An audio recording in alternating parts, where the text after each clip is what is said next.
राज्यात विक्रमी परकीय गुंतवणूक झाल्याची माहिती मुख्यमंत्री देवेंद्र फडणवीसांनी दिलेली आहे। ट्विट करत त्यांनी ही माहिती दिलेली आहे।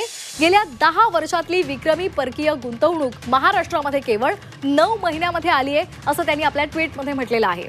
आताची महत्त्वाची बातमी आपण पाहतोय। राज्यामध्ये विक्रमी परकीय गुंतवणूक झाल्याची माहिती मुख्यमंत्र्यांनी दिलेली आहे। ट्विट करत त्यांनी या संदर्भातली माहिती दिली आहे। थँक्यू।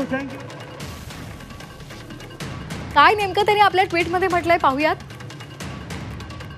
गेल्या 10 वर्षातील विक्रमी परकीय गुंतवणूक महाराष्ट्रामध्ये केवळ 9 महिन्यांमध्ये आलेली आहे असं त्यांनी आपल्या ट्विटमध्ये म्हटलेलं आहे। त्या संदर्भातली आकडेवारी सुद्धा त्यांनी दिलेली आहे।